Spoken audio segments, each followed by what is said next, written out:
The fires were dying. Not flickering, not dimming. Dying. One by one, across every hearth in the kingdom of Valcrest, the flames shrank to pale, trembling things that gave no heat, no matter how much wood was thrown onto them. Servants piled logs until the fireplaces overflowed, and still the cold pressed in, relentless, indifferent, alive. King Tavern Kale stood in the great hall, and he could see his own breath. That was wrong. 3 weeks ago, the air in this room had been golden and warm, thick with the scent of cedar smoke and wildflowers drifting through the open windows. 3 weeks ago, the gardens were blooming so fiercely, the gardeners couldn't keep up with the growth. The rivers ran clear and warm. The wolves of Valcrest moved through their days with a quiet, bone-deep contentment that none of them had ever thought to question, the way you don't question the sun for rising. Now, the flowers were dead, black and curled in their beds, like they'd been burned from the inside. The rivers were sluggish, choked with a gray frost that shouldn't exist in any season, let alone high summer. And the cold, a bitter, unnatural cold, that had nothing to do with weather, and everything to do with absence, had settled over the kingdom like a burial shroud. Tavern's fist hit the table so hard, the oak cracked down the center.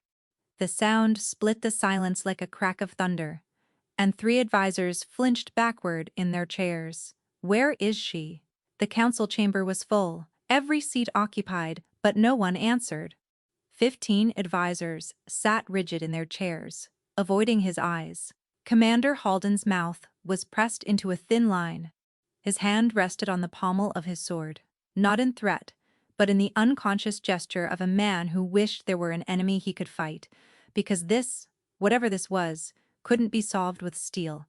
Lady Voss clutched her furs tighter around her shoulders, her breath coming in small, visible clouds. Even Joran, the king's beta and the only man in the kingdom who had ever dared talk back to him, stood motionless by the wall with his jaw locked shut. The silence stretched until it became its own kind of sound. "I asked a question," Tavrine said, and his voice dropped to something low and terrible. The kind of quiet that made the hairs on your arms stand up. "Where is my Luna?" The word came out fractured. Luna. Like it was made of glass, and he'd already broken it. Because he'd broken it himself, in front of every noble and officer and servant in this room, when he'd stood on the dais and spoken another woman's name. When he'd looked Eloin in the eye and chosen someone else. When he'd watched her walk out of the great hall with her spine straight and her head high and not a single tear on her face, and he hadn't stopped her. He hadn't stopped her. The memory hit him like a physical blow, and his hands curled into fists so tight his knuckles went white and his nails bit into his palms. He stood there trembling, and no one moved to help him. Joran finally spoke. His voice was careful, measured, the voice of a man selecting his words the way a surgeon selects instruments. "The scouts returned this morning, Your Majesty. They found tracks leading through the Ashenmere Pass, heading east. But they lost the trail at the river. The snowfall." He paused, and the word snowfall, in the middle of summer, hung in the air like a confession. "Covered everything. Then send more scouts. I've sent 4 teams already. 2 returned with frostbite. Send 20. Send 50. Send the entire garrison if you have to." Joran didn't flinch, but something shifted behind his eyes. Something that looked dangerously close to the thing no Bitish had ever directed his king: accusation. Because Joran had stood at that same window and watched Eloin leave. He'd watched the frost follow her like a shadow. He'd tried to warn Tavrin, and Tavrin hadn't listened. "She doesn't want to be found, sire," Joran said quietly. The words landed like a blade between Tavrin's ribs. He felt them sink in, felt them settle somewhere behind his sternum, next to the hollow, gnawing ache that had taken up residence there 3 weeks ago and hadn't let him breathe properly since. He turned away from the table, away from the cracked oak and the silent council and the dying fires, and stared out the window at his kingdom. Frost coated the glass in spiraling patterns that looked almost deliberate, almost like script, as if the cold itself was writing a message he couldn't read. Beyond the window, snow fell over Valcrest in thick, silent curtains. The fields that should have been golden with midsummer grain were buried under white, livestock huddled together in barns, trembling. Children who had been running barefoot through meadows 3 weeks ago were now wrapped in every blanket their families could find, and it still wasn't enough. And in the east wing of the palace, behind closed doors and silk curtains, Lady Lysara Ashbourne sat in chambers that had been meant for a queen, shivering beneath her furs, utterly unable to warm a single room. She'd tried. She'd ordered bigger fires, thicker tapestries, hot stones wrapped in cloth. Nothing worked. The cold didn't care about her, because the warmth had never been hers. The warmth had never belonged to the palace, or the fires, or the summer. It had belonged to Aloan. It had always been Aloan. Her laugh in the corridors, her hand on his arm, her scent, linen and cedar and lavender, woven into the very air of Valcrest like thread, through cloth. And Tavrin had thrown her away. He pressed his forehead against the frozen glass and felt the cold bite into his skin. Somewhere out beyond the snow and the silence, the woman who held the heart of his kingdom in her chest was walking away from him. And with every step she took, the world grew colder. "Find her," Tavern whispered. "I don't care what it takes. I don't care what it costs." He turned back to the room. His eyes were wet, and he didn't bother to hide it. The Alpha King of Valcrest, the man whose name made enemy packs flinch, stood before his council, with tears on his face, and begged, "Bring her home." 3 weeks earlier, the kingdom of Valcrest had been the warmest place in the known world. Not just in temperature, though. The summers were long and generous, and the winters never bit too deep. It was warm in the way that a hearth is warm, in the way that a hand on your shoulder is warm, in the way that being safe is warm, and being loved is warm, and knowing you belong somewhere is the warmest thing of all. And every wolf in the kingdom knew exactly why. Aloan Dare had been a seamstress's apprentice when the bond revealed itself. She'd been 20 years old, quiet-voiced and steady-handed, with dark copper hair that caught the light like autumn leaves and a scent that could calm a feral wolf at 30 paces. She was no one. No bloodline, no title, no inheritance. Just a girl from the lower quarter who happened to be standing in the market square on the day the king passed through. Tavern had stopped mid-stride. His head had turned sharply, like a wolf catching a scent on the wind, and the entire royal procession had ground to a halt behind him because the Alpha King of Valcrest had frozen in the middle of the street, his dark eyes locked on a fabric stall where a copper-haired girl was measuring linen with a knotted string. She'd felt it too.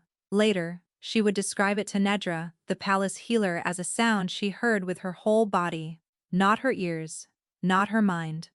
Something deeper, something underneath language, like the first note of a song she'd been waiting her entire life to hear, without knowing she was listening. He hadn't spoken, hadn't needed to. Every wolf within 100 feet felt the bond snap into place, like a bowstring pulled taut, and the air between them went thick and golden, and the temperature in the market square rose by 3 degrees in the space of a single heartbeat. That was the first sign. The healers had a name for what she was. Nedra, an ancient wolf with silver-streaked hair and eyes that had seen 5 kings come and go, had pulled Aloan aside a week after the bonding ceremony and spoken the word like it was something sacred, hearthblood. It appeared perhaps once in a generation, a wolf, whose bond with her mate was so deeply tied to the land itself that her presence became the kingdom's pulse. Where she walked, warmth followed. Not just comfort, not just the pleasant ease of a contented Luna's influence. Actual, physical warmth. The crops grew taller near the palace. The winters softened. The fires burned brighter. Even the wolves themselves felt it, a steadiness in their bones, a calm in their blood, a rightness that settled over Valcrest like sunlight through glass. It wasn't magic, exactly. It was something older. a resonance between the Luna's bond and the land she was bonded to, an echo of the ancient days when wolf and territory were one living thing. As long as Eloan and Tavern were connected, as long as the mate bond held, Valcrest would thrive. For 2 years it did. Eloan never fully adjusted to palace life. She was too practical for court politics, too honest for diplomatic games, too inclined to speak plainly when everyone around her spoke in code. She still mended her own clothes, even after the palace seamstress begged her to stop. She still visited the lower quarter on market days, sitting cross-legged on the cobblestones with the fabric merchants, running her fingers over bolts of cloth with the knowing touch of someone who understood thread count the way generals understood terrain. She still smelled faintly of linen and cedar and the lavender she tucked into her pockets, because old habits die harder than pride, but she loved Tavern. That was never in question. She loved the way he listened when she spoke, truly listened, with his whole body angled toward her like she was the only voice in the room. She loved the crease between his brows when he was thinking too hard, and the way it smoothed when she touched his arm. She loved his laugh, rare and startled and genuine, like he'd forgotten he was capable of it until she reminded him. And he loved her, in the way that alpha kings aren't supposed to love, which is to say completely, vulnerably, without reservation. He loved her in the small hours when the palace slept, and he could stop being a king and just be a man with his head in her lap, her fingers running through his hair, her heartbeat steady against his ear. Then the Ashbourne came. The Ashbourne pack controlled the northern mountain passes, the only viable trade routes to the coastal territories beyond the Greyvale Range. For decades, those passes had been opened by treaty, maintained through careful diplomacy and mutual benefit. But the old Ashbourne Alpha had died in the spring, and his successor, a cold-eyed strategist named Rendell, had closed them without warning. Trade slowed to a trickle overnight. Prices in the border villages doubled, then tripled. The coastal grain that fed the northern settlements stopped coming entirely. Reports arrived at the palace in a steady, worsening stream. Families rationing, children going to bed hungry, livestock culled early because there wasn't enough feed to keep them alive through a winter that was still months away. Tavern tried diplomacy. 3 envoys sent with generous terms. 2 summit meetings held at the neutral grounds of Greyvale. A personal letter, sealed with the royal crest, and written in Tavern's own hand, appealing to reason, to history, to the shared prosperity that had served both packs for generations. Rendell rejected every offer with the same cold smile and the same impossible demand. Then Lysara arrived. She came on a late summer afternoon, riding at the head of a small procession, her silver blonde hair catching the sun like polished steel.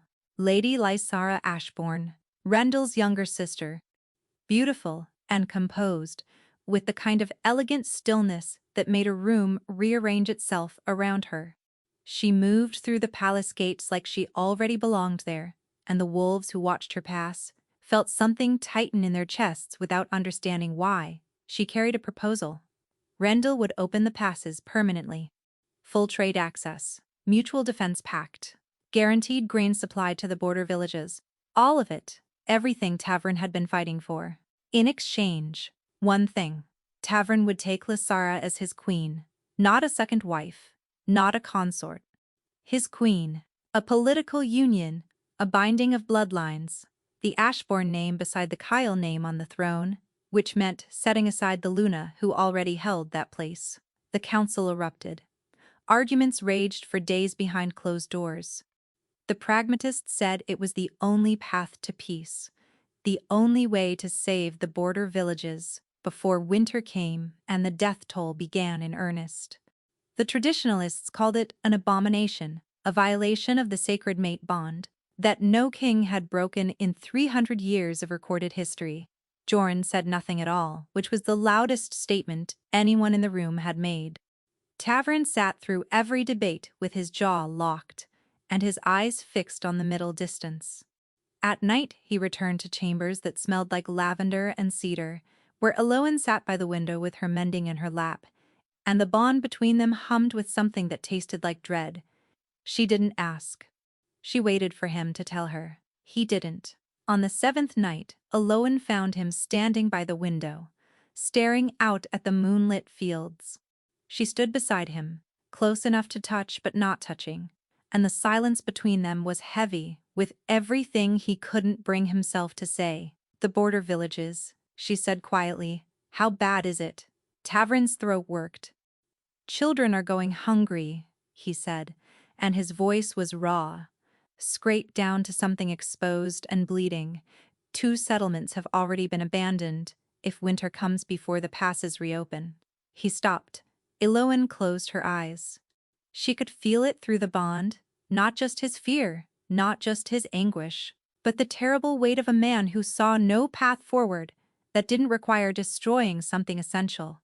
"You've already decided, haven't you?" she whispered. The silence that followed was the loudest sound she had ever heard.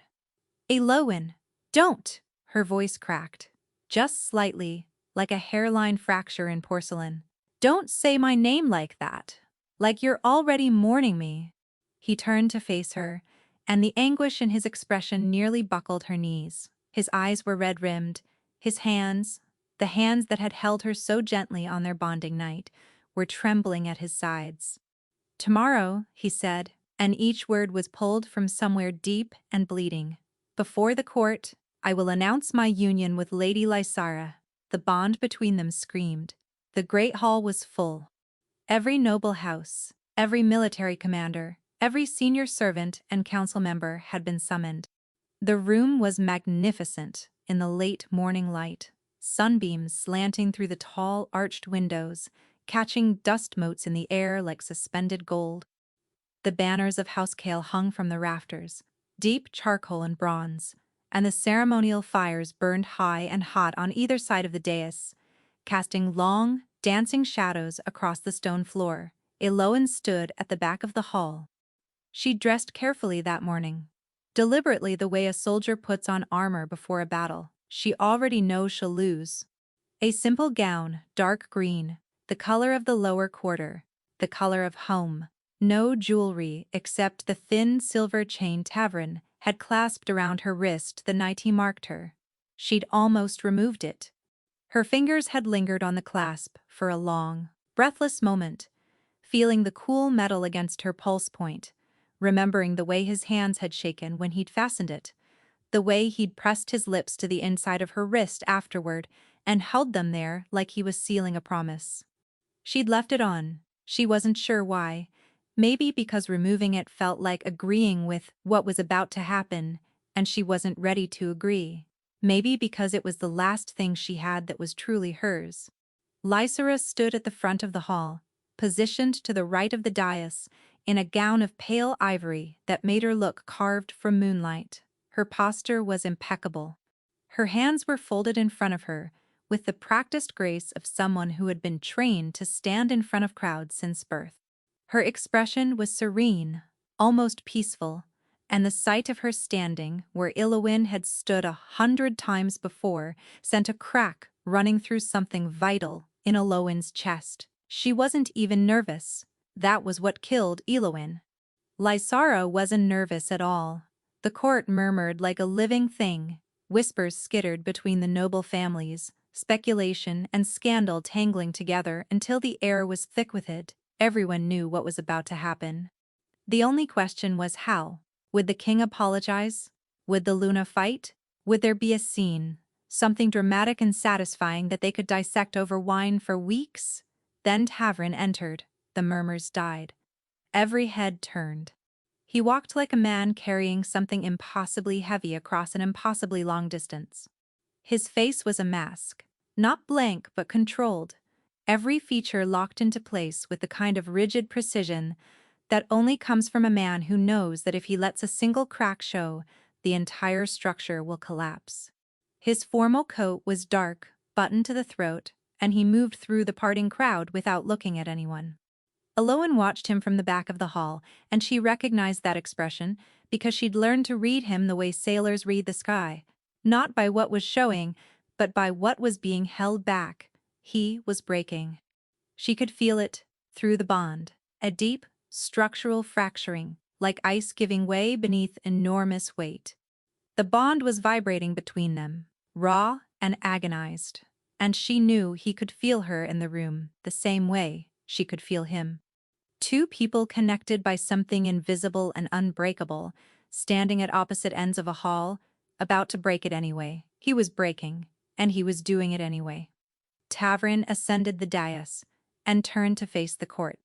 "The kingdom of Valcrest faces a threat," he began, and his voice was steady, which meant it was costing him everything to keep it that way. "The northern passes remain closed. Our border settlements are suffering.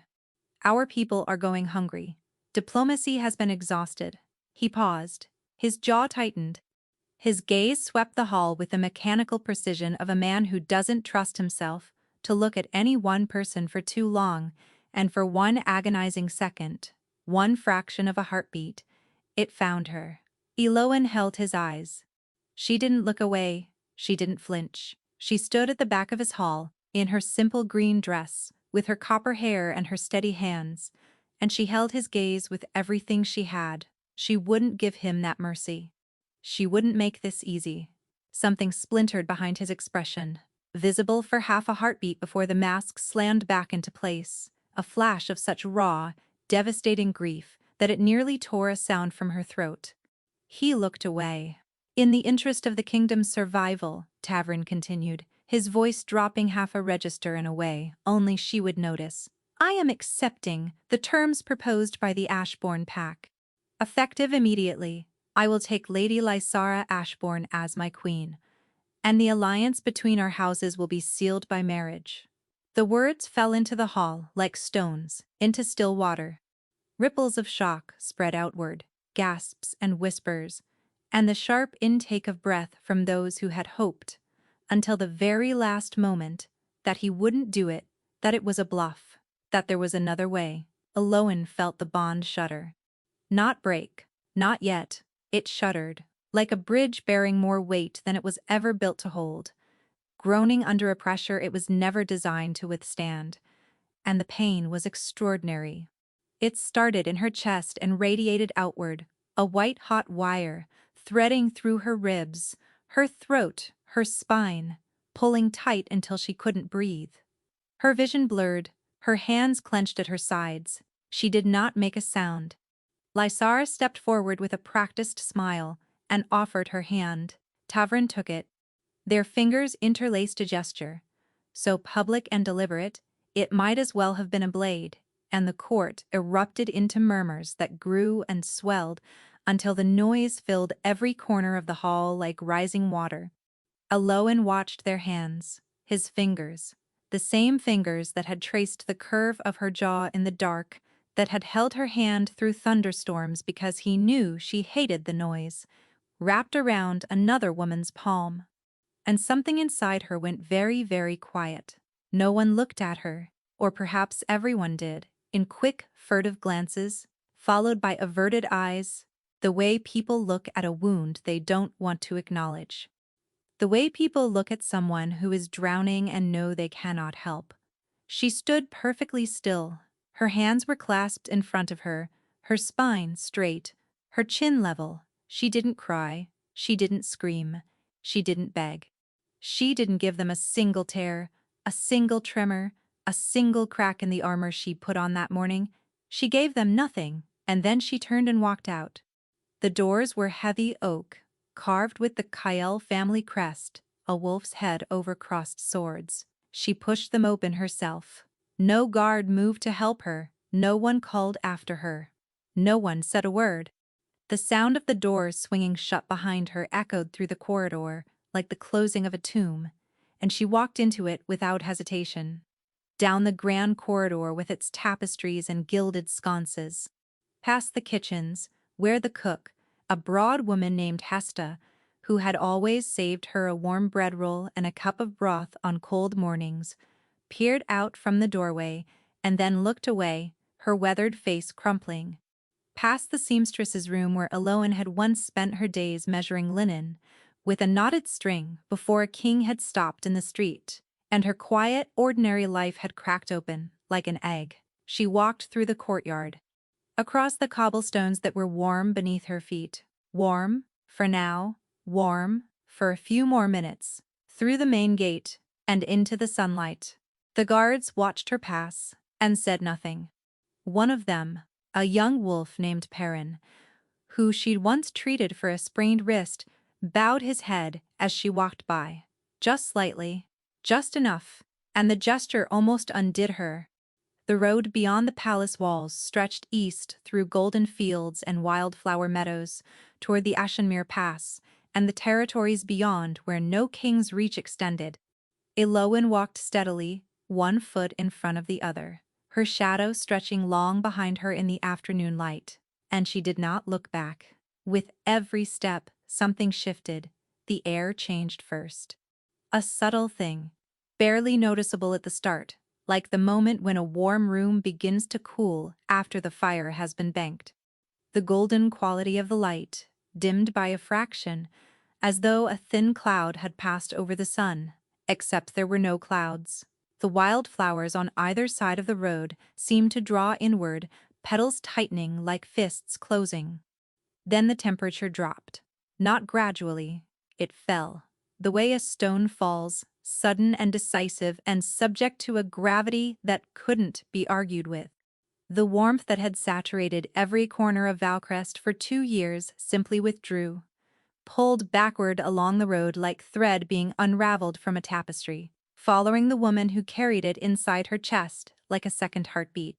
By the time Elowen reached the outer fields, the farmers had stopped working. They stood among their crops, arms wrapped around themselves, staring at the sky with confused, frightened expressions. The wind that had been gentle and sweet all summer long turned sharp and biting. Breath that had been invisible now rose in thin white plumes from startled mouths. By the time she reached the edge of the forest, frost had begun to creep across the fields. It moved fast, too fast, impossibly fast, crystallizing across the golden grain in delicate lethal patterns that glittered in the weakening sunlight like shattered glass. By the time she disappeared into the tree line, the first snowflakes began to fall. Joran was the one who noticed first. He'd been standing at the high window of the east tower, watching her leave, because someone had to. Because someone should witness the moment a kingdom lost the best thing it ever had. He watched the frost spread, watched the snow begin, watched the fires in the courtyard, braziers, gutter, and shrink as if something was pulling the heat out of the air itself, drawing it eastward, following a woman down a road she shouldn't have had to walk. Then he turned and ran. He found Tavrin still on the dais, still standing beside Lysara, still performing the role he'd chosen over the woman he loved. The court was celebrating, or trying to. Wine had been poured. Someone was making a toast about new beginnings and the strength of alliances. Joran didn't wait for the toast to finish. "Your Majesty," he said, and something in his voice killed every conversation within earshot. The celebrating stopped. Glasses froze halfway to lips. "You need to come to the window right now." Tavrin frowned. He released Lysara's hand, and for a moment, just a moment, something that looked like relief flickered across his face at the release. He followed his beta through the murmuring crowd, to the nearest window. He looked out. The kingdom of Valcrest, in the height of summer, was covered in snow. The fields were white. The rivers were gray. The flowers were dead.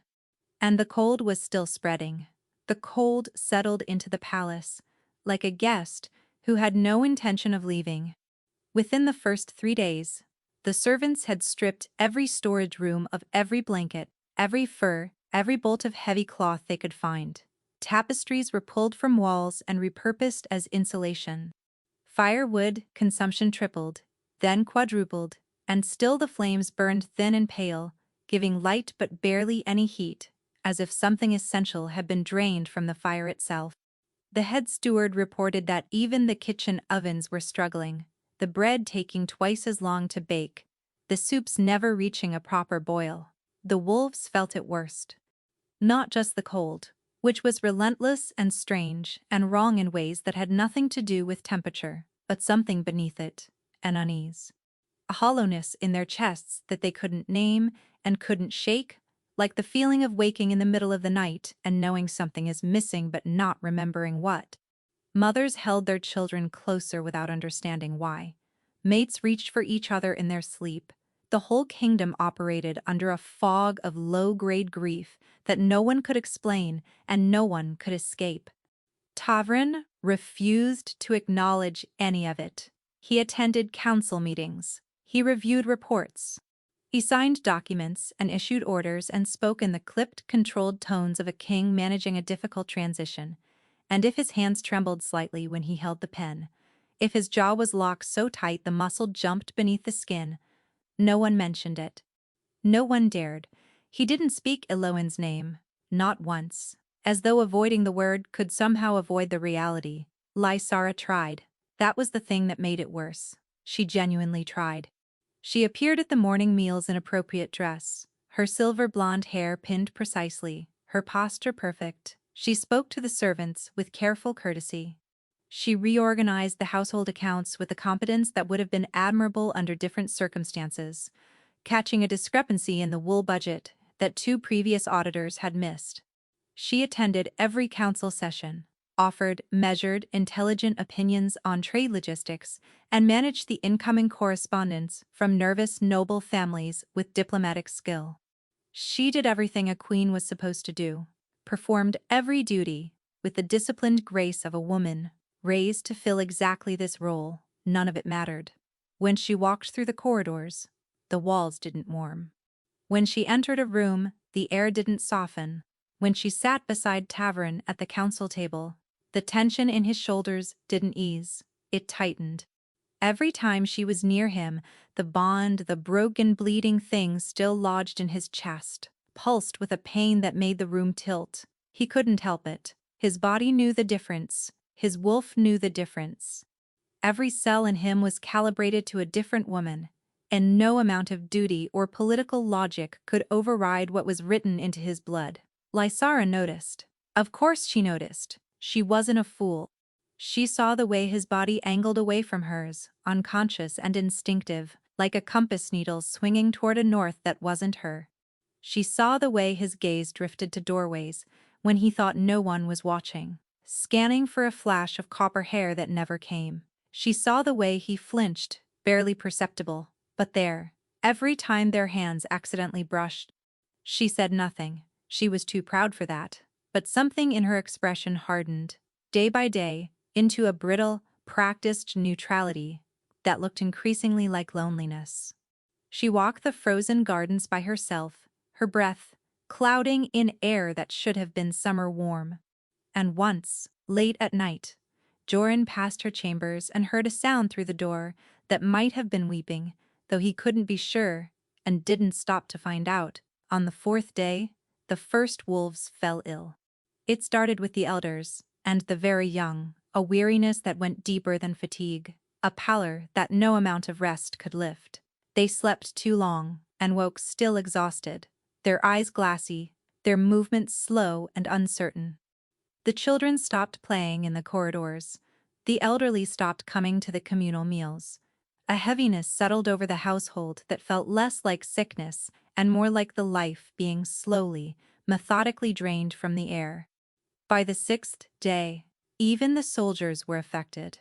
Patrols returned sluggish and disoriented, struggling to remember routes they'd walked 1,000 times. Training sessions were cut short when 3 fighters collapsed on the field, not from injury, not from exertion, but from a cold that seemed to radiate from their own bones, a chill that started at the center of the chest and worked outward until their hands shook and their legs gave out. The palace physician treated them for exposure and was baffled when the treatments had no effect. By the 8th day, the illness had spread beyond the palace walls. Reports came in from the villages, entire families bedbound, livestock refusing to eat, well water freezing in the bucket before it could be drawn. The healers across the territory were overwhelmed, treating symptoms they couldn't explain with remedies that didn't work. Nedra, the palace healer, kept meticulous records. She was an ancient wolf, silver-haired and sharp-eyed, with hands that could set a bone or brew a remedy. with equal precision and a memory that stretched back further than anyone else's in the kingdom.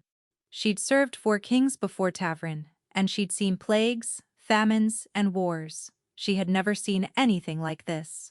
"It's not an illness," she told Joran, her voice flat with certainty. "I've checked every symptom against every condition I know. This isn't disease.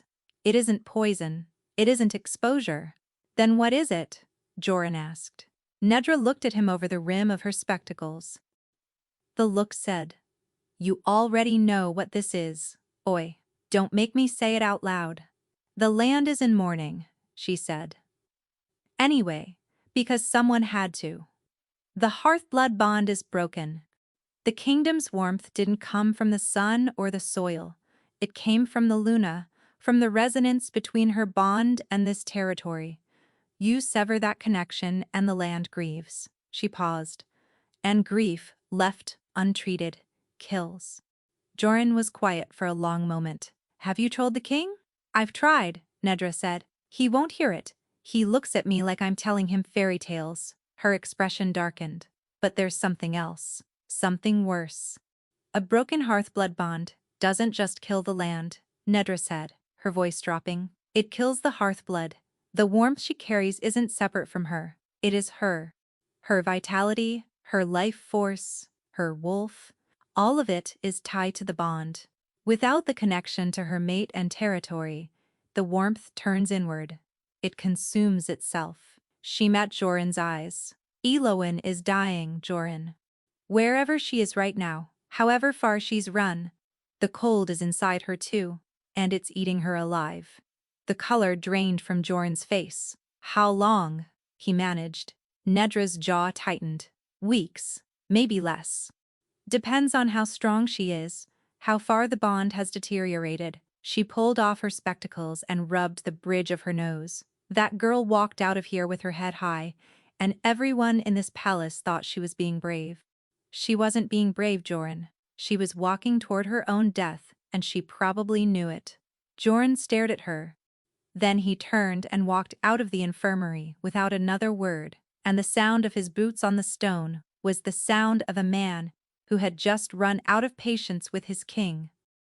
Joran found Tavrin in the king's study, staring at a map he wasn't reading. The room was cold. Everything was cold now. Ice had begun creeping across the inside of the windows, delicate crystalline patterns that spread a little further each morning. Tavrin sat behind his desk, with his coat buttoned to his throat and his hands flat on the surface, and he looked like a man who hadn't slept in a week. He hadn't. The bed. Their bed. The bed that still smelled faintly of linen and cedar, despite the maid's best efforts, was a torture device. Every night he lay in it and felt the empty space beside him, like a wound that wouldn't close. His wolf paced behind his ribs, restless and furious, snarling at the absence, clawing at the inside of his chest until sleep was impossible. "I need to speak with you," Joran said. No title, no deference. Just the raw, unvarnished directness of a man who'd been holding his tongue for too long. Tavrin didn't look up. Not now. Yes, now. Joran closed the door behind him. "Nedra says Eloin is dying." The words hit the room like a hammer strike. Tavrin's hands curled slowly into fists against the map, crumpling the parchment beneath his fingers. "What?" The word came out strangled. "The hearth-blood bond," Joran said, not gently. Because gentleness wasn't what Tavrin needed. He needed the truth with its teeth bared. "When you broke it, you didn't just take the warmth from the land. You took it from her. She's the source, Tavrin. The warmth is her life force. Without the bond, without the connection to you and to this territory, it's turning inward. Consuming her." He paused. "She's freezing to death from the inside." Tavrin stood so abruptly, his chair crashed backward against the stone floor. His face had gone white, chalk white, the kind of pale that comes, not from cold, but from terror. "No," he said. "That's not. She can't know that. She's the most knowledgeable healer in 6 territories, and she's been studying hearth-blood bonds since before your father was born," Joran said. "She knows." Tavern pressed his hands flat against the desk, like he was trying to hold himself up. His breathing had gone ragged. Through the broken bond, through the raw, bleeding remnant of it that still pulsed in his chest, he reached for her. Tried to feel her, tried to find some trace of the warm, steady presence that had lived beside his heartbeat for 2 years. What he found was faint, distant, flickering like an ember buried under ash, barely holding on, dying. Gods, he breathed. What have I done? It came out wrecked. Not the voice of a king, not the voice of an alpha, but the voice of a man who had just realized that the worst thing he'd ever done wasn't choosing wrong. It was convincing himself that he'd had no choice at all. He moved through the palace that afternoon, like a ghost. The corridors were empty, most of the household huddled in the warmest rooms they could find, and the silence gave him nowhere to hide from himself. He passed the kitchens and saw Hesta sitting alone at the prep table, a bread roll untouched in front of her, her face blank, with the specific kind of grief that comes from losing someone through a door they walked through willingly. He passed the seamstress's room and stopped. The door was open. Inside, undisturbed since the day Aloan had left, sat her mending basket. A half-finished hem lay draped over the edge, needles still threaded, as if she'd set it down, meaning to come back beside it. A small cloth sachet. He crossed the room and picked it up. Lavender, her lavender. The scent hit him like a fist, and his knees nearly gave out. He stood there in the cold, empty room, with a sachet of dried lavender pressed to his face, and something inside him, something that had been holding together through sheer force of will and royal obligation, finally, quietly, broke. The sound he made wasn't a sob. It was worse than a sob. It was the sound of a man who had amputated something vital, and only now, weeks later, understood what he'd cut away. He pressed his back against the wall and slid to the floor, and he sat there with the lavender crushed against his chest, his shoulders shaking, his breath coming in ragged, desperate pulls that echoed off the walls of the room where she used to sit and mend and hum, off he to herself, while he watched from the doorway, unable to believe his luck. He could see her so clearly. It was cruelty. The way she sat cross-legged on the bench with pins between her lips. The way she'd look up and catch him watching and smile, that warm, unguarded smile that made his chest ache and his wolf settle like a storm-going calm. The way she'd say, "Are you just going to stand there?" or, "Are you going to come sit with me?" And he always sat, always, because there was nowhere in his kingdom or any other he'd rather be. That was where Lysara found him. She'd come looking for him to discuss trade arrangements. She stopped in the doorway, took in the scene, the king, on the floor, the mending basket, the lavender, the grief, and something in her expression shifted. Not anger, not jealousy, something quieter, something that looked almost like understanding. She stood there for a long moment, watching him, and when she finally spoke, her voice was stripped of its usual careful composure. "You love her," Lysara said. It wasn't a question. Tavern didn't answer. He didn't need to. Lysara leaned against the doorframe and crossed her arms. The cold had drawn shadows beneath her eyes, too. She looked tired. She looked lonely. She looked like a woman who had walked into a role she'd been raised to play and discovered that the stage was on fire. "I'm not going to pretend this doesn't sting," she said quietly. "I came here in good faith. I believed this alliance could work, that we could build something, if not love, then at least respect." She paused. "But I'm not a fool, Tavern. I can see what this is, and I can see what it's costing." He lifted his head. His eyes were red, his face raw. "The kingdom is dying, Lysara. I know." She looked toward the frosted window. "And so is she, isn't she?" The silence that followed was confirmation enough. Far to the east, past the Ashen Mere Pass, and the frozen river, and the snow-choked forest, Eloan sat in the corner of a shepherd's cottage and tried to remember what warmth felt like. She made it 3 days on foot before her body began to fail. The road out of Valcrest had been lonely, each mile heavier than the last, each step pulling against the invisible tether that still connected her to the man she'd left behind. She hadn't cried, not on the road, not when the snow started, not when she looked back once, just once, from the top of the Ashenmere Ridge, and saw the kingdom she loved disappearing beneath a blanket of white that she'd brought down upon it by leaving. The cold that had followed her from Valcrest hadn't stopped at the border. It lived inside her now, a frost that coated her ribs and lined her throat and turned her breath to ice before it left her lips. Her wolf, once warm and steady beneath her skin, had gone quiet, not calm, not resting, quiet, the way a fire goes quiet when there's nothing left to burn. A shepherd named Torvald had found her collapsed at the edge of his pasture, frost spreading from her hands into the grass, her skin so cold it burned to touch. He'd carried her inside, piled blankets over her, stoked the fire, until the cottage was an oven. She didn't warm up. "There's something wrong with you, girl," Torvald told her gruffly, pressing another hot stone wrapped in cloth against her hands. "Something deeper than weather." Eloin stared at the fire. The flames leaned away from her, bending sideways, as if repelled by something invisible. Even fire didn't want to be near her anymore. "I know," she whispered. At night, she dreamed of him. Not memories, not replays of what had been, but something else, something that felt more like reaching than remembering. She dreamed of Tavrin standing at a frozen window, pressing his forehead against the glass. She dreamed of his hands on a lavender sachet, trembling.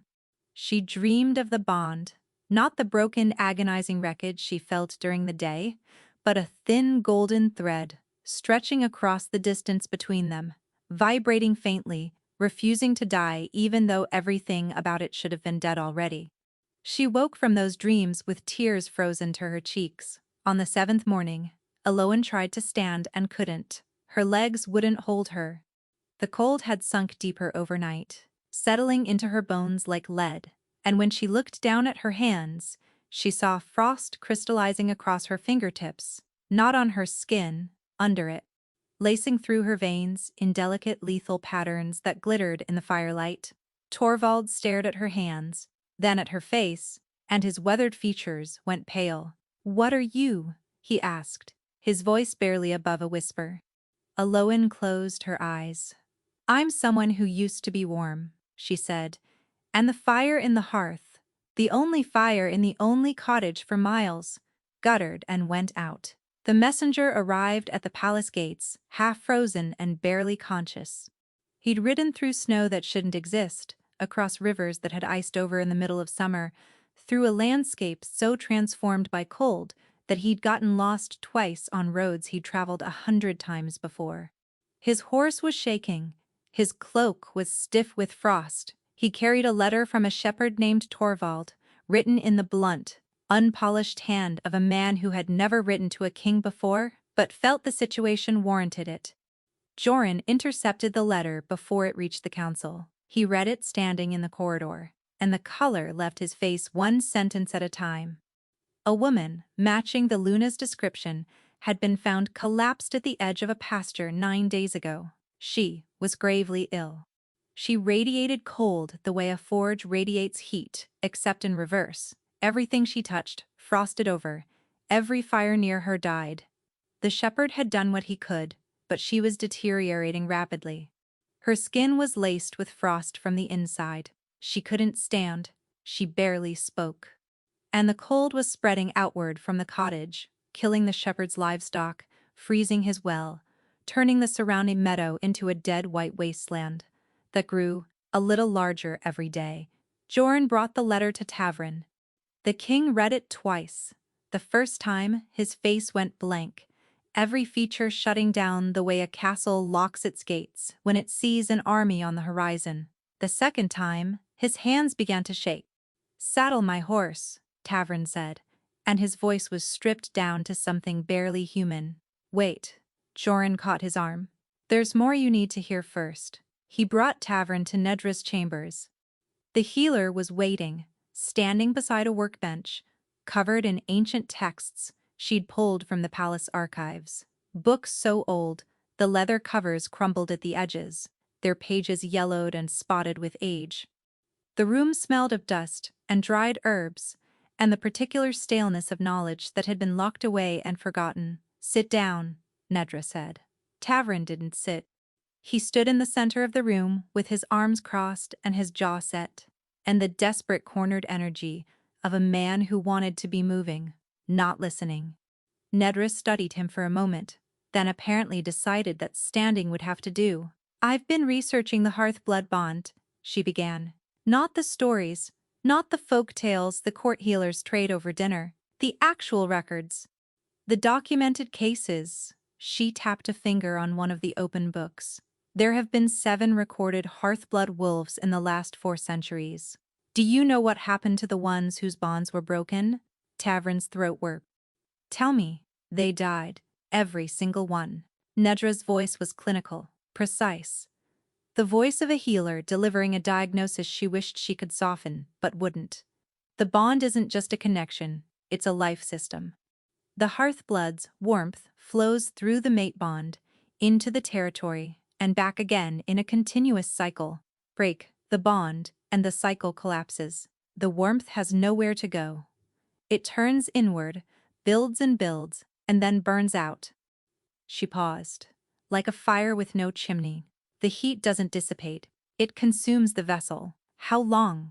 Tavern demanded, his voice cracking. "Based on the records, and assuming she hasn't completely severed the emotional connection on her end, which the dreams you've described suggest she hasn't, weeks, maybe less." Tavern turned away, pressing both hands flat against the wall, his head bowed between his shoulders. The posture of a man trying to hold up something that was already falling. "But there's something else," Nedra continued, and something in her tone made both Tavern and Joran go still. "Something that doesn't fit." She picked up one of the older books and opened it to a page marked with a strip of cloth. "The Hearth-blood bond is rare, but it isn't unknown. Every healer in the kingdom should have the basic knowledge to identify one and understand its properties." Which raises a question. She looked at Tavern over the rim of her spectacles. Why did Rendell Ashbourne specifically demand a marriage alliance that would require breaking the bond? Why not a military pact, a territorial concession, a trade agreement? Why the one thing, the only thing, that would require you to sever the connection between your Luna and your land? The room went very quiet. Joran spoke first. "You think he knew?" "I think he engineered this," Nedra said flatly. "I think Rendell Ashbourne closed the northern passes specifically to create a crisis that would force this exact outcome. I think he knew what Eloan was, knew what breaking the bond would do, and designed a trap so elegant that the king walked into it voluntarily and blamed himself for the decision." The words landed like an avalanche. Tavern turned slowly. His face had changed. The grief was still there, carved into every line, but something else had risen beneath it. Something older and harder and infinitely more dangerous. His wolf surged forward, pressing against the surface, and his eyes flashed the deep, burning amber of an alpha on the edge of shifting. "He wanted to destroy Valcrest," Tavern said, and his voice was a low, grinding rumble that vibrated through the floor. "He wanted to destroy us from the inside, and he used my own love for my people to do it." "The starvation in the border villages was real," Nedra acknowledged. "The suffering was real. He just weaponized it. He created an impossible choice and counted on you making the one that would kill your kingdom." Tavern's hands clenched at his sides, his whole body rigid with barely contained fury, and the sound he made was not entirely human. "Sire," Joran said carefully, watching the alpha's control fracture. "Tavern, he used me," Tavern snarled. "He used Eloan. He used my people's hunger to force my hand, and I let him. I stood in that hall, and I broke my Luna's heart because I thought I was saving my kingdom, and the whole time, he slammed his fist into the stone wall. The impact sent a jolt up his arm, but he didn't feel it. He couldn't feel anything except the roaring, incandescent fury of a wolf who had been outmaneuvered at the cost of everything that mattered. A knock at the door silenced the room. Lysara stood in the doorway. She was pale, her arms wrapped around herself against the cold, and from the expression on her face she had heard everything, or enough. "My brother," she said, and her voice was thin and trembling with something that wasn't cold. "My brother did this?" Tavern met her eyes. The fury in his was barely contained, and for a moment she flinched, not from the alpha's rage, but from the realization settling over her like falling debris. "I didn't know," Lysara whispered. "Tavern, I swear to you I didn't know. He told me the alliance was genuine. He told me this was about peace. I believed him." Her voice cracked. "I came here in good faith. I left my home. I left everything." There was no reason for Tavern to believe her. Every strategic instinct in his body said she was part of it. Another piece on her brother's board, another weapon disguised as a gift. But the anguish on her face was real. He could smell it, the sharp, acidic scent of betrayal that no wolf could fake. She hadn't known. She was as much a pawn as he was. "I know," Tavern said, and the words cost him. But they were true. Lysara straightened.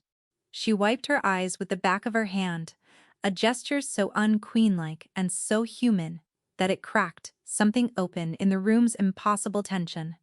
"Then go," she said. Her voice steadied, hardened. "Go find your Luna.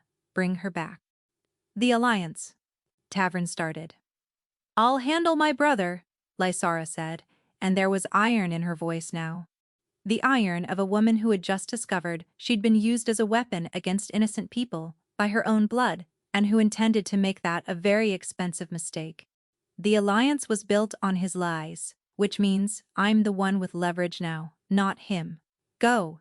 Tavern looked at her for a long moment. Then he nodded once, sharp and decisive, and turned to Joran. "How far is the shepherd's cottage?" 2 days' hard ride through the snow," Joran said. "If the roads are passable, then I ride now." He was moving before the sentence finished, striding through the door, down the corridor, his stride lengthening, with every step until he was nearly running. Joran kept pace beside him. "She may not want to see you," Joran said quietly. Tavern's hands gripped the reins harder. "I know. She may not forgive you. I know. She may already be." Joran stopped himself, but the word hung in the air between them, unspoken, unbearable. Tavern's voice dropped to something raw and ruined. "I know, Joran." He reached the stables in under a minute. His hand shook as he saddled his horse, the great black warhorse that Aloan had once fed apples to from her palm, laughing when it lipped at her fingers with its velvety mouth. The memory hit him so hard he had to stop, had to grip the saddle and press his forehead against the horse's neck and breathe through the pain of it. The image of her laughing, warm and alive, and reaching for the horse with those steady, capable hands that now had frost growing beneath the skin. He mounted. He rode. Behind him, the palace grew smaller. Ahead of him, the road stretched east through a kingdom he didn't recognize, buried under a snow that was his fault, frozen by an absence he had caused. He rode through the night. The cold tore at him, relentless and furious, and the further east he traveled, the worse it became. This wasn't just winter cold. This was the cold of grief, given physical form. It pressed against his skin like hands, pushed against his chest like a weight, whispered in his ears in a voice that sounded exactly like his own. "You did this. You did this. You did this." At dawn he reached the shepherd's cottage. The door was open. Snow had drifted inside, covering the floor in a thin white sheet. The fire was dead. The blankets were piled in the corner, stiff with frost. Torvald sat outside on a frozen stump, waiting. His face was drawn. His hands were wrapped in rags for warmth. "Where is she?" Tavern demanded, swinging down from the horse before it had fully stopped. The shepherd looked up at the king, recognized the crest on his cloak, the desperation in his eyes, and shook his head slowly. "She left," Torvald said. "2 nights ago. Said she couldn't stay. Said the cold was killing everything around her, and she wouldn't do that to me. Tavern stared at the empty cottage, at the frost-covered blankets, at the dead hearth where no fire would catch. She could barely walk, Torvald continued quietly. I tried to stop her, she wouldn't listen. He paused. Stubborn woman. Which direction? Tavern's voice was barely a whisper. Torvald pointed east, deeper into the wilderness. Farther from Valcrest, farther from the bond, farther from him. Walking toward the only thing she had left, which was the choice to die on her own terms, in a place where her cold couldn't hurt anyone else. Tavern stood in the snow, alone, and felt the bond flicker in his chest, faint, distant, barely there, still alive, barely, but still alive. He mounted his horse and rode east. Tavern tracked her for 2 days. The trail wasn't hard to follow. Eloan left a path of winter behind her wherever she went. Frost-killed grass, frozen petals, dead wildflowers curled in on themselves like clenched fists. Birds avoided the route. Animals had fled. The forest ahead of him was alive. The forest behind her was a graveyard of ice and silence. He rode until the horse couldn't go further, until the drifts were too deep and the cold too bitter for the animal to push through. Then he dismounted, pressed his forehead briefly against the horse's muzzle, and continued on foot. The cold was extraordinary. It went beyond weather, beyond winter, beyond anything his body had been built to endure. Even his wolf, the alpha strength that let him run through blizzards and shrug off temperatures that would kill an ordinary man, was struggling. The cold pressed against his skin like something alive, something deliberate, something that wanted to turn him back. It whispered to him in a voice that sounded like regret. She doesn't want you here. You lost the right to follow her. He kept walking. On the second night, he found the cave. It was shallow, barely more than an overhang of rock against a hillside, and the entrance was ringed with ice so thick it looked like glass. Inside, a fire had been attempted. He could see the scorched remains of kindling, blackened sticks piled in a careful formation by hands that still remembered how to build a fire even when the fire wouldn't catch. The ashes were cold. They'd been cold for a long time. Eloan was curled against the back wall, wrapped in a cloak so stiff with frost it could have stood on its own. Her copper hair, the hair that used to catch the light like autumn, was threaded with white, not age, not silver, but actual frost, woven through the strands like embroidery. Her skin was pale beyond pale, almost translucent, and beneath it, he could see the frost in her veins, delicate crystalline patterns branching through her hands, her wrists, up her forearms like roots of a terrible tree. She was still breathing, barely Eloan. Her name tore out of him like something ripped from his chest. He crossed the cave in 3 strides and dropped to his knees beside her, reaching for her face, and the cold that hit his hands when he touched her skin was so intense it burned. He didn't pull back. Her eyes opened. Slowly, with the heavy, reluctant effort of someone being dragged back from a great distance. Her gaze found his face, and for one suspended second, something flickered in her expression: relief, longing, a desperate involuntary joy that she killed almost instantly. Then her eyes hardened. Go away. Her voice was barely a whisper, cracked and dry, but the words carried the weight of a woman who had spent 2 weeks walking away from the only person she'd ever loved and did not have the strength to do it again. No, Tavern said. I said go away, Tavern, and I said, no. He pulled off his cloak and wrapped it around her, pulling her against his chest despite the frost that immediately began spreading across the fabric. I'm not leaving, she shoved at him. The push was weak, barely enough to shift his weight, but she did it again and again, her frozen hands pressing against his chest with a fury that her body couldn't match. Don't touch me, she gasped. You don't get to touch me. You don't get to hold me and pretend that everything. Her voice broke. She pressed her fists against his chest and held them there, trembling. You chose her, in front of everyone, in front of the entire court. You looked at me, and you chose someone else. The words hit him harder than any blow he'd ever taken.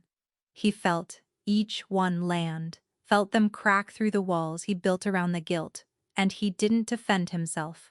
He didn't explain. He just held her.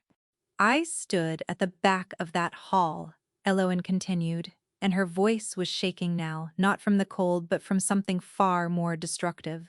Wearing the bracelet you gave me when you marked me as yours, and I watched you take another woman's hand. Do you know what that felt like? She looked up at him, and her eyes were bright with tears that froze on her lashes before they could fall. It felt like confirmation, like proof of everything I'd always been afraid of. Elowen, I was a seamstress, she said, and the word came out raw and bleeding, and so full of old pain it made his chest collapse.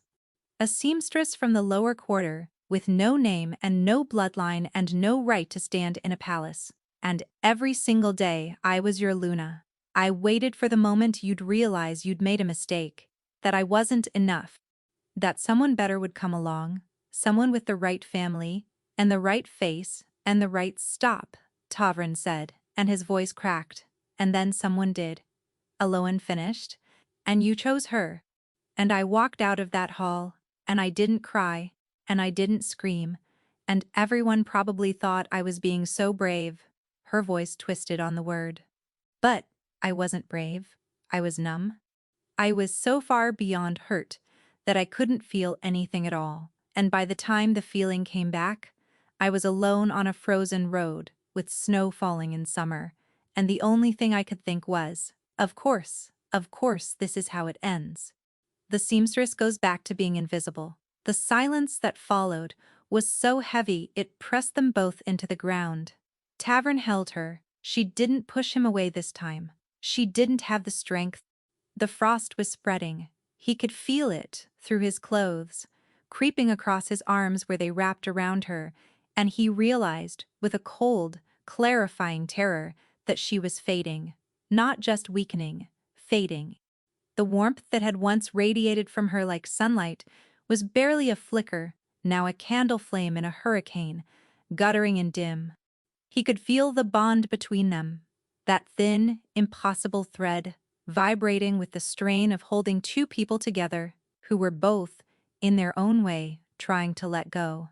I didn't choose her, Tavern said quietly.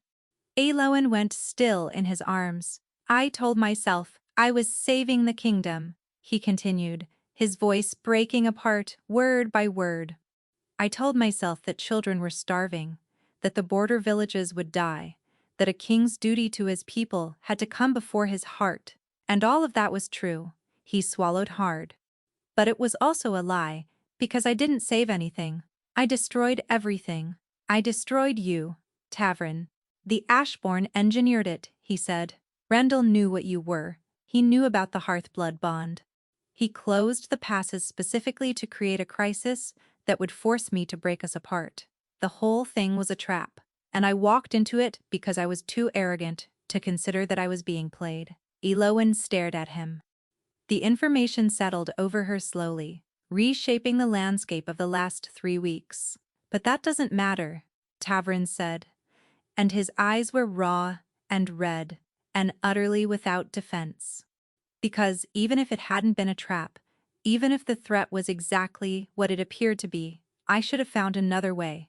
I should have fought harder. I should have chosen you. A sound escaped her throat, small, wounded, involuntary. The sound of a wall cracking. You're dying, Tavern whispered. Nedra says the bond is consuming you from the inside. The frost in your veins, it's your own warmth turning against you because it has nowhere to go. His arms tightened around her. And I did that. I know I did that. But please, Elowen, please don't die, to prove a point I already understand. She was shaking, not from cold. From the effort of holding together while everything inside her was trying to break open. I'm not trying to prove a point, she whispered. I left because the cold was killing everything around me. The shepherd's livestock, his crops, his well. Everything I touched froze. Her voice cracked. I'm poison, Tavern. I'm a walking winter. I couldn't stay and destroy someone else's life. You're not poison, he said fiercely. You're warmth. You've always been warmth. The cold isn't you. It's the absence of us. The words hung in the frozen air between them. The frost was spreading faster now. Eloan could feel it, a tightening in her chest, a crystalline pressure building behind her ribs like ice forming on the inside of a window. Werewolf, silent for days, stirred weakly beneath her skin, reaching toward the man holding her with the last of its strength, the bond. The broken, bleeding remnant of it still stretched between them, thin as spider silk, vibrating with a frequency that was more pain than connection.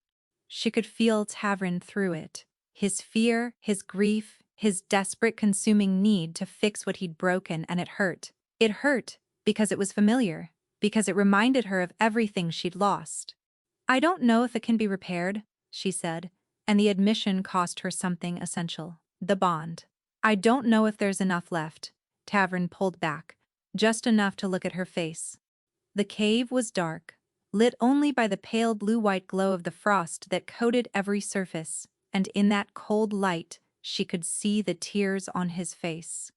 The Alpha King of Valcrest was crying in a frozen cave in the middle of nowhere, holding a dying woman he'd thrown away, and he wasn't trying to hide it. "Then we rebuild it," he said. "It doesn't work like that." "Then, tell me how it works." "I don't know." The words erupted from her, louder than she intended, carrying with them a wave of frustration and fear and grief that she'd been holding back since the moment she'd walked out of the great hall with her spine straight and her heart in pieces. "I don't know how any of this works, Tavern. I didn't ask to be a hearthblood. I didn't ask for the warmth, or the bond, or any of it. I was a seamstress. I measured linen. I was happy." "Were you?" he asked quietly. The question stopped her cold, because the truth was, and she hated this truth, had been running from it for 2 weeks, and much longer than that. The truth was that she hadn't been happy. She'd been content, she'd been safe. She'd been small, deliberately small. Because small things don't get noticed, and things that don't get noticed don't get hurt. And then, Tavern had stopped in the market square, and her wolf had surged to life, and warmth had poured through her like sunlight through an open door, and for the first time in her life, she had felt the full, terrifying, magnificent scope of what she was capable of being. Not small, not invisible, not a nobody from the lower quarter, something extraordinary. And it had scared her more than anything else in her life, because extraordinary things can be lost. Extraordinary things can be taken away. And when they are, the fall is so much farther. "You were afraid," Tavern said softly, reading her face the way he always had, like a book written in a language. Only he spoke fluently. "Not just of losing me. Of being the kind of person who could be lost." Her breath caught. "I know," he continued, "because I was afraid too. Every day. Every single day. I was afraid that someone would look at you and see what I saw and take you from me. That the court would convince you that you deserved better, that you'd wake up one morning and realize you'd married a man who solves problems with war and carries death on his hands." His voice roughened. "And when Rendell's demand came, when the impossible choice landed on my desk, there was a part of me, a cowardly, disgusting part, that almost felt relief.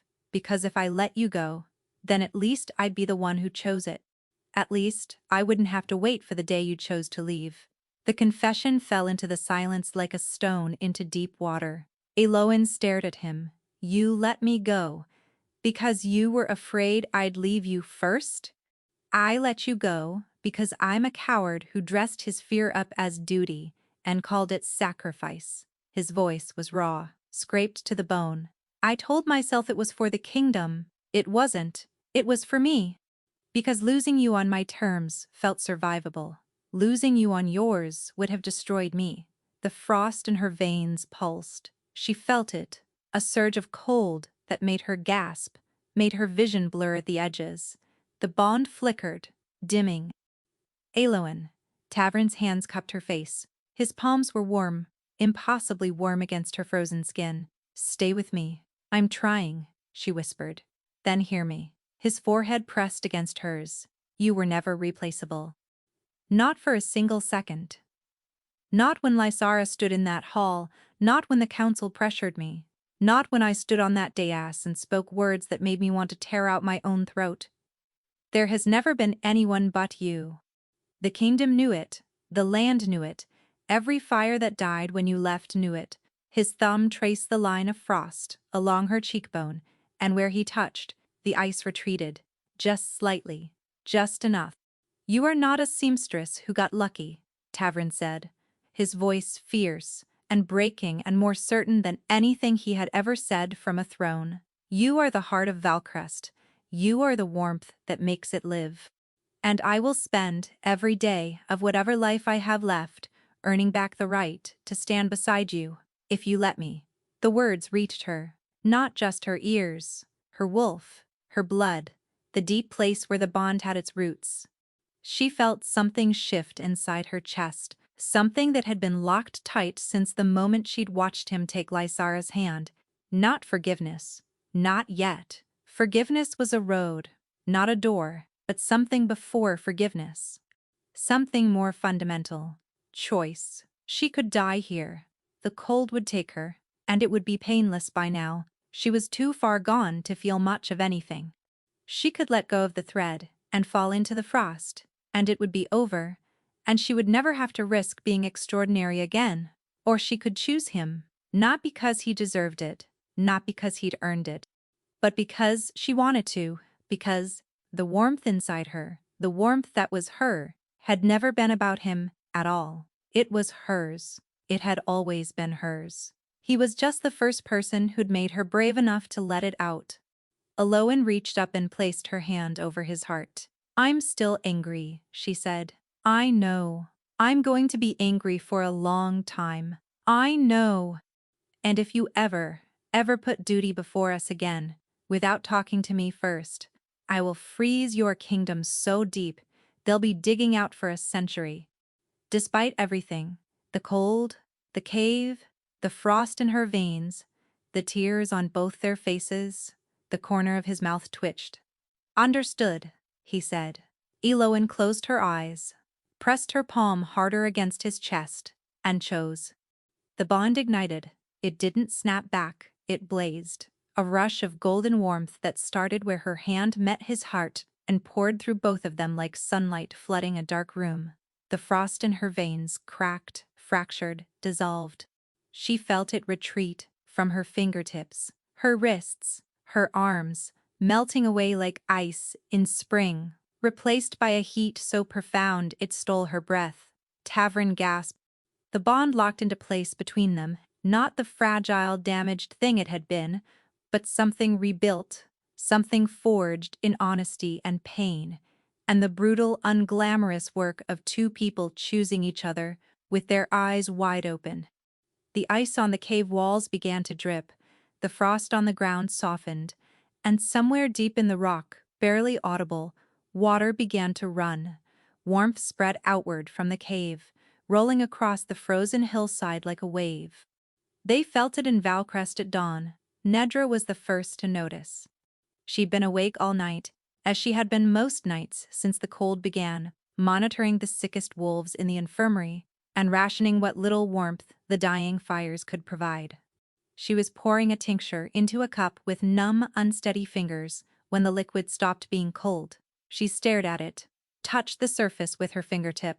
Warm, not hot, not dramatic. Just warm the way water is supposed to be when it sits near a fire that's actually working. She looked at the hearth.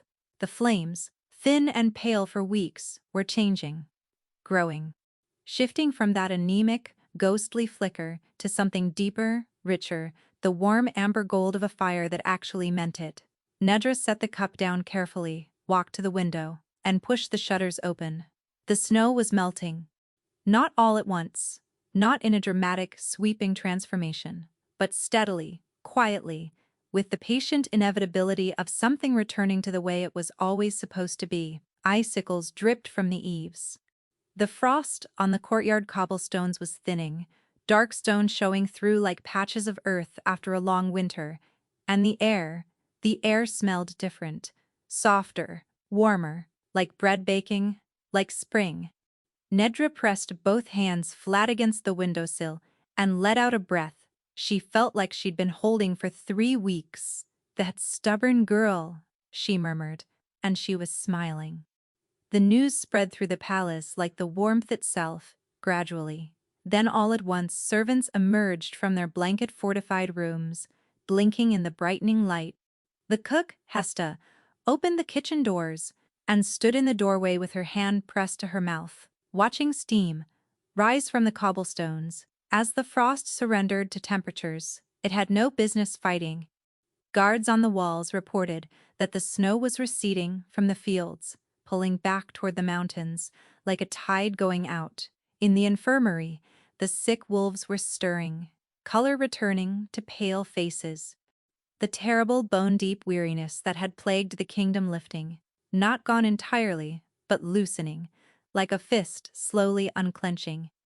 Joran stood at the east tower window, the same window where he'd watched Elowen leave, and watched the kingdom come back to life. His hand rested on the stone ledge, and he could feel the walls warming under his palm. "Took you long enough," he said quietly, to no one, and something, in his expression, finally relaxed. Lysara felt it too. She was in the chambers that had never been hers. Not really, packing the few personal items she brought from the Ashbourne territory. She'd spent the previous 2 days composing a letter to her brother that contained, among other things, a detailed and legally devastating account of what she'd uncovered about his scheme, a formal dissolution of the marriage alliance, and a promise, worded with the precise, lethal courtesy of a woman raised in political warfare, that if he ever threatened Valcrest again, the evidence she'd compiled would reach every Alpha Council on the continent before he could draw his next breath. Rendell would find, when that letter arrived, that his sister was considerably more dangerous than he'd assumed. That was his mistake, one of many. When the warmth hit, Lysara paused mid-fold, a silk scarf in her hands. She stood very still, feeling the air soften around her, and something complicated moved across her face. Relief, certainly. Vindication, perhaps. And beneath it a sadness she'd never admit to anyone. The quiet grief of a woman who had come to a kingdom, hoping to build something real, and found only a role she was never meant to fill. She finished packing. She would leave within the week, return to Ashbourne territory, and begin the considerably satisfying project of dismantling her brother's power base from the inside. It was, she reflected, a far better use of her talents than pretending to be a queen in a kingdom that had already given its heart to someone else. They arrived 3 days later. Tavern and Elowen rode through the palace gates on a single horse, her back against his chest, his arms around her, and the warmth that preceded them rolled through the courtyard like a wave breaking on a shore. Flowers bloomed in their wake, actual flowers pushing through cobblestone cracks, unfurling from window boxes that had been dead for weeks, opening their petals to a sun that was finally, impossibly warm again. The household staff lined the courtyard. No one had ordered them to, they simply came, drawn by the warmth and by the bone-deep wolf instinct that told them their Luna was home. Hesta was crying openly. Nedra stood with her arms crossed and her chin high, but her eyes were bright. Joran waited at the foot of the steps with his hands clasped behind his back and an expression that might, from a certain angle, have been mistaken for emotion. Elowen dismounted slowly. She was still weak. The frost had left its marks. A faint tracery of silver along her forearms that might never fully fade, a reminder written into her skin of how close she'd come. She stood in the courtyard, feeling the warmth pulse outward from her chest, feeling it sink into the stones and the walls and the earth, and she looked up at the palace she'd left with her heart in pieces, and thought, "I choose to be here. Not because I have to, because I want to." Tavern took her hand. She let him. The fires in every hearth in Valcrest burned high and golden that night. Healing, as it turned out, was not a single moment, but 1,000 small ones. Elowen didn't forgive Tavern overnight. She couldn't, and he didn't ask her to. Some mornings, she woke beside him, and the memory hit fresh, the hall, the hand, the choice, and she had to get up and walk and breathe until the anger loosened its grip on her chest. He let her go, every time, and every time she came back. They rebuilt slowly, not the grand sweeping romance the court wanted to witness, but something quieter and more honest. Conversations that lasted hours, about fear and duty and the impossible weight of loving someone when you don't believe you deserve to be loved back. Arguments that ended not in resolution but in exhaustion, followed by silence. Followed eventually by a hand reaching across the bed in the dark. "I'm still angry," she told him one night, weeks after her return. "I know," he said. And then softer, "I'd be worried if you weren't." She studied his face in the firelight. The shadows under his eyes were fading. The tension that had lived in his jaw for months was slowly, gradually easing. He looked like a man who was learning to sleep again, after a long time of forgetting how. "Nedra says the bond is stronger than before," Eloin said.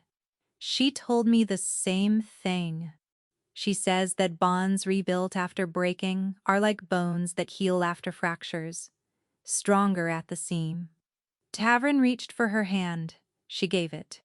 His thumb traced the faint silver lines along her wrist, the last remaining traces of the frost, the scars the cold had left behind. "Does it still hurt?" he asked. "Sometimes," she said. "Less every day." He lifted her wrist and pressed his lips to the silver lines, the way he'd once pressed his lips to the bracelet he'd clasped there the night he first marked her. The gesture was the same. Everything else was different. Outside their window, Valcrest slept beneath a warm summer sky. The fields were green again, the grain coming in tall and golden. The rivers ran clear. The fires burned bright. The wolves moved through their days with a contentment that none of them would ever again take for granted, because they'd felt its absence and knew now what it cost.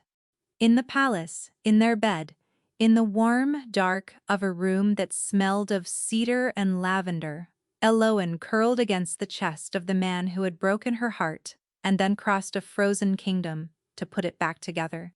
He was already asleep. His breathing was deep, his body warm, his arm wrapped around her with the unconscious possessiveness of a wolf who had learned, the hard way, what happened when he let go. Eloin closed her eyes. The warmth hummed between them, steady and golden, and the kingdom breathed.